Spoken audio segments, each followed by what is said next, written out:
क्या आप जानते हैं कि वो फल कौन सा था जो आदम और हवा ने खाया, जिसके खाने से मौत और श्राप उनके जीवन में आया? वो कौन सा फल था जिसे खाने के लिए शैतान ने हवा को उकसाया? ज्यादातर तस्वीरों में आदम और हवा को सेब यानी एप्पल खाते दिखाया जाता है, पर वो फल सेब नहीं था। बाइबल में कहीं भी उस फल के नाम के बारे में नहीं लिखा कि वो कौन सा फल था। परमेश्वर ने आदम और हवा को अदन की वाटिका में रखा था और परमेश्वर ने उन्हें आज्ञा दी थी कि तुम वाटिका के सब वृक्षों का फल खा सकते हो, पर भले और बुरे के ज्ञान के वृक्ष के फल को तुम कभी ना खाना। बाइबल में कहीं भी परमेश्वर ने डायरेक्टली उस फल के नाम के बारे में नहीं बताया। फिर जब शैतान हवा को भरमाता है तो वो भी उस फल का नाम नहीं लेता, और इसीलिए हमेशा से लोगों के दिलों में यही सवाल रहता है कि वो कौन सा फल होगा जो आदम और हवा ने खाया था। कुछ लोग बोलते हैं कि वो अंजीर का फल था, क्योंकि जब उन्होंने वो फल खाया तो उन्हें उसी समय पता चल गया कि वे नंगे हैं, और उस समय जो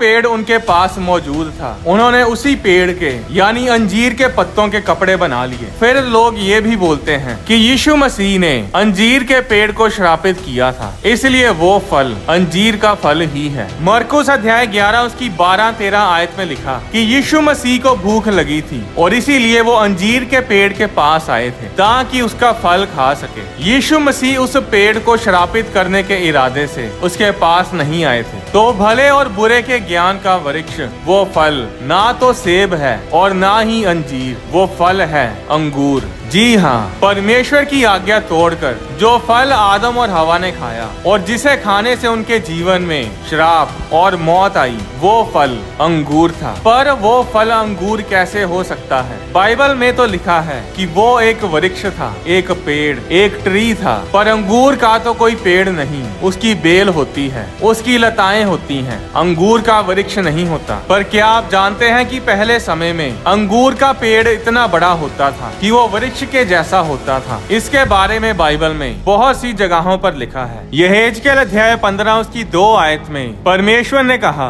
हे मनुष्य के संतान, सब वृक्षों में अंगूर की लता की क्या श्रेष्ठता है। इस वचन में परमेश्वर ने अंगूरों को वृक्षों में गिना है। गिनती अध्याय 13 उसकी 23 आयत में लिखा है, तब वे एशकोल नाम के नाले तक गए और वहाँ से एक डाली दाखों के गुच्छे समेत तोड़ ली, और 2 मनुष्य उसे एक लाठी पर लटकाए हुए उठा ले चले गए। ये बात उस समय की है जब मूसा ने 12 जासूसों को कनान देश में उस देश की रिपोर्ट लेने के लिए भेजा था कि वे देख कर आए कि वो देश कैसा है, क्योंकि इजराइलियों ने कनान देश पर हमला करना था। 40 दिन उस देश में रहने के बाद वो जासूस वापस आते हैं और कनान में से एक बड़ा अंगूरों का गुच्छा लेकर आते हैं और लोगों को दिखाते हैं कि सचमुच उस देश में दूध और शहद की नदियां बहती हैं। आजकल अंगूर छोटे छोटे होते हैं, पर पहले जमाने में ऐसा नहीं था। जब उन जासूसों ने अंगूरों के गुच्छे तोड़े तो उन अंगूरों का भार इतना ज्यादा था कि उन्होंने उस अंगूर के गुच्छे को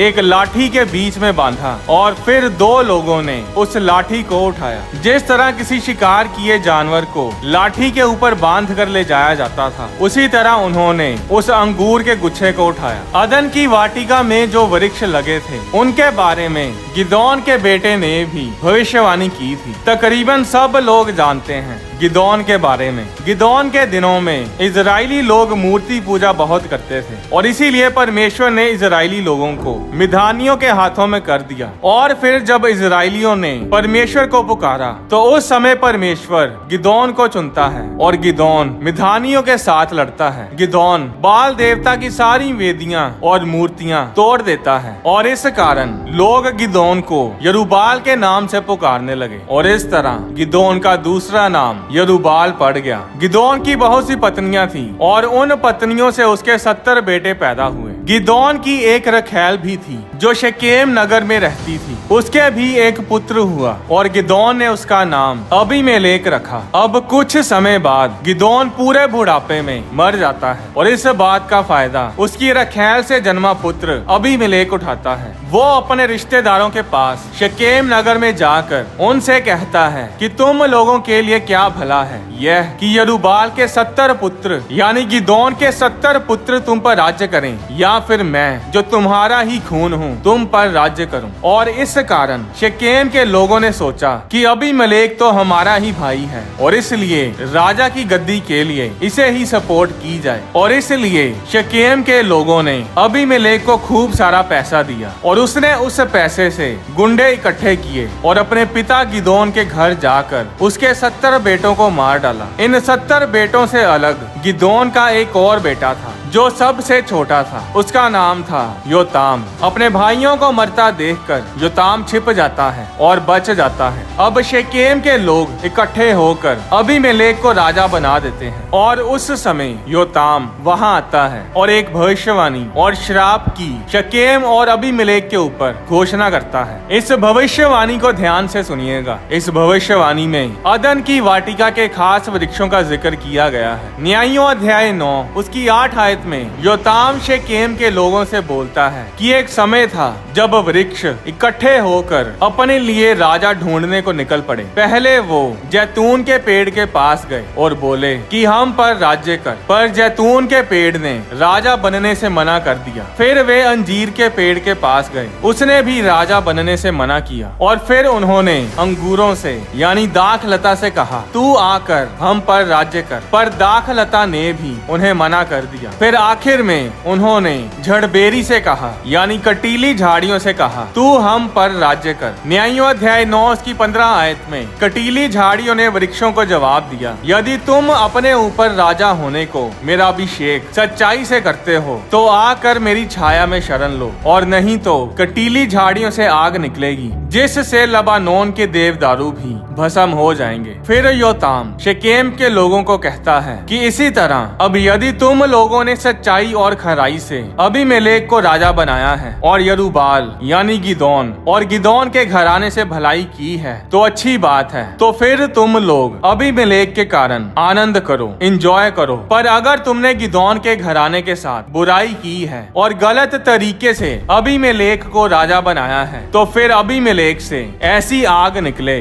जिससे शकेम के मनुष्य और बेत मिलो भस्म हो जाएं। और फिर शकेम के मनुष्यों और बेत मिलो से ऐसी आग निकले जिससे अबीमेलेक भस्म हो जाए। यानी योताम ने भविष्यवाणी की कि अगर तुम लोगों ने बुराई की है तो शकेम के लोग और अबीमेलेक एक दूसरे को नाश कर देंगे। अगर आप इस पूरे अध्याय को पढ़ें तो जैसा योताम ने भविष्यवाणी दी थी, जो श्राप उसने दिया था, सब कुछ वैसा ही हुआ। अबीमेलेक के राज्य के 3 साल बाद परमेश्वर अबीमेलेक और शकेम के लोगों के बीच में एक दुष्ट आत्मा को भेजता है और इस कारण शकेम के लोग अबीमेलेक से विश्वासघात करने लगे और अंत में शकेम के लोग और अबीमेलेक एक दूसरे को खत्म कर देते हैं और योताम की दी गई भविष्यवाणी पूरी होती है। योताम ने जो कुछ भी बोला था वो उसने भविष्यवाणी की आत्मा के प्रभाव में बोला था। क्या आप जानते हैं कि जिन 4 वृक्षों का जिक्र योताम ने किया वे सब वृक्ष अदन की वाटिका में थे। इन 4 वृक्षों के बारे में हमें उत्पत्ति की पुस्तक में पता चलता है। पहला था भले और बुरे के ज्ञान का वृक्ष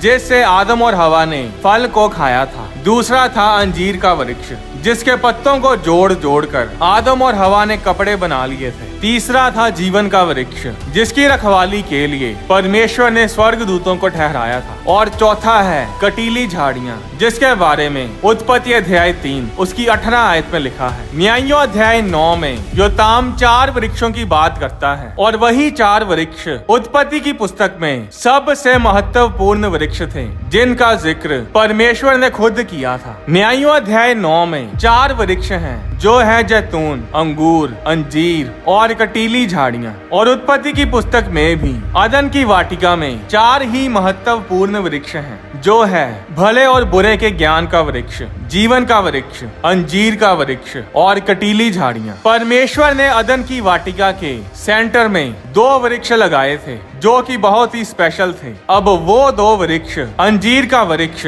और कटीली झाड़ियाँ नहीं हो सकती। तो अब हमारे पास बचते हैं 2 वृक्ष। एक है जैतून का वृक्ष यानी ऑलिव ट्री और दूसरा है अंगूरों का वृक्ष यानी दाखलता। जब नूह के जल पर लय के समय सारी धरती पानी में डूबी हुई थी। तो पानी के घटने के बाद नूह ने एक कबूतरी को जहाज में से छोड़ा था। उत्पत्ति अध्याय 8 उसकी 11 आयत में लिखा, और कबूतरी सांझ के समय उसके पास आ गई तो क्या देखा कि उसकी चोंच में जल पाई, यानी जैतून का एक नया पत्ता है। इससे नूह ने जांच लिया कि जल पृथ्वी पर घट गया है। वो जैतून का पत्ता जीवन की निशानी था। फिर मिलाप वाले तंबू में दीवट को यानी मेनोरा को जलाने के लिए जैतून के तेल का इस्तेमाल किया जाता था, जो परमेश्वर का भवन सुलेमान ने बनाया। उस भवन के बहुत से दरवाजे जैतून की लकड़ी के बनाए गए थे। जब यीशु मसीह इस धरती पर थे तो उन्होंने बहुत सारा समय जैतून के पर्वत पर बिताया, और फिर जब यीशु मसीह स्वर्ग में वापस गए तो वह जैतून के पर्वत से ही ऊपर गए थे।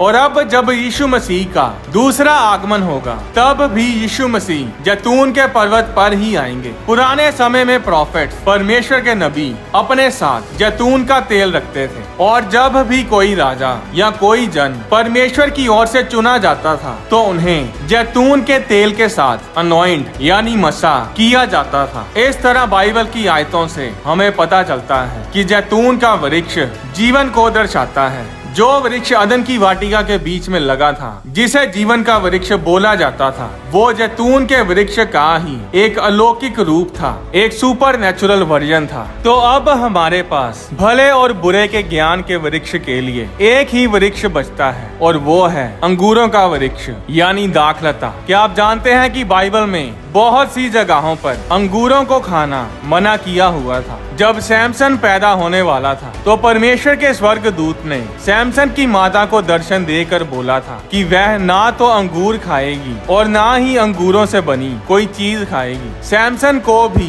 अंगूर से बनी चीजें खानी मना थी। न्यायों अध्याय 13 उसकी 14 आयत में लिखा, ये कोई वस्तु जो दाख लता से उत्पन्न होती है ना खाए, और ना दाख मधु व और कोई भांति की मदिरा पिए, और ना कोई अशुद्ध वस्तु खाए। बहुत से यहूदी रबी भी यही मानते हैं कि वो भले और बुरे के ज्ञान के वृक्ष का फल अंगूर है। यही अंगूर वाइन बनाने में, दाखरस बनाने में इस्तेमाल किए जाते हैं। बाइबल में सबसे पहली शराब वाइन दाखरस नूह ने बनाई थी। क्या आप जानते हैं कि जल प्रलय के खत्म होने के बाद, जहाज में से बाहर आने के बाद नूह ने सबसे पहला काम यही किया, उसने अंगूरों की खेती की। और जैसे आदम उस भले और बुरे के ज्ञान के वृक्ष के फल को खाकर गिरा, उसी तरह नूह भी उस अंगूरों की बनी दाखरस को पीकर मतवाला हो गया, और तब ही से उसके परिवार में गड़बड़ शुरू हो गई। जिस तरह आदम और हवा के समय सब कुछ उन्हीं से शुरू हुआ था, उसी तरह जल प्रलय के बाद सारी मनुष्य जाति नूह के द्वारा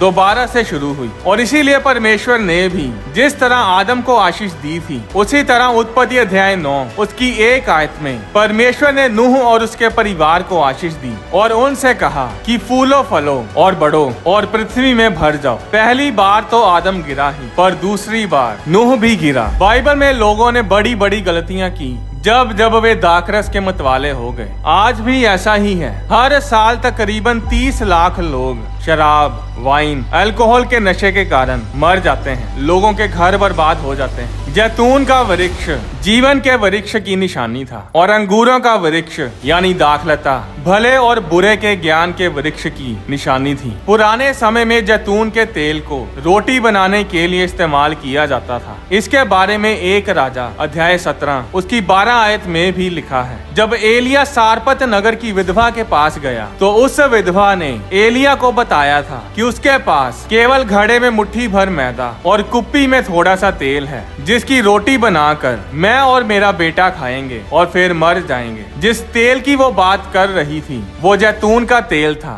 जैतून के तेल के साथ रोटी बनाकर ही उसने एलिया नबी को खिलाई थी। हनोक की पुस्तक में भी भले और बुरे के ज्ञान के वृक्ष के बारे में लिखा है कि वो फल अंगूरों के जैसा दिखता था। अगर हम हनोक की पुस्तक को ना देखें तो सिर्फ बाइबल में ही बहुत सारे वचन हैं जो हमें जैतून और अंगूरों के बारे में बताते हैं। अपने चेलों के साथ आखिरी भोज के समय यीशु मसीह ने रोटी ली जो जैतून के तेल से बनी थी और अपने चेलों को दी। फिर उन्होंने दाखरस लिया जो अंगूरों से बना था और अपने चेलों को दिया। यीशु मसीह ने कहा, जीवन की रोटी मैं हूँ, जो मेरे पास आता है उसमें जीवन बना रहता है। फिर यूहन्ना अध्याय 15 उसकी 1 आयत में यीशु मसीह ने कहा, सच्ची दाखलता मैं हूँ, यानी जिस ज्ञान और नॉलेज की तुम तलाश में हो वो ज्ञान मैं हूँ। परमेश्वर के वचन के खिलाफ जाकर आप जो कुछ पाना चाहेंगे, चाहे वो नॉलेज हो, ज्ञान, पैसा, खुशियाँ, रिलेशनशिप्स, सक्सेस, वो सब आपके लिए श्राप है। तो अगर ये वृक्ष इतना ही बुरा था तो परमेश्वर ने उस वृक्ष को लगाया ही क्यों?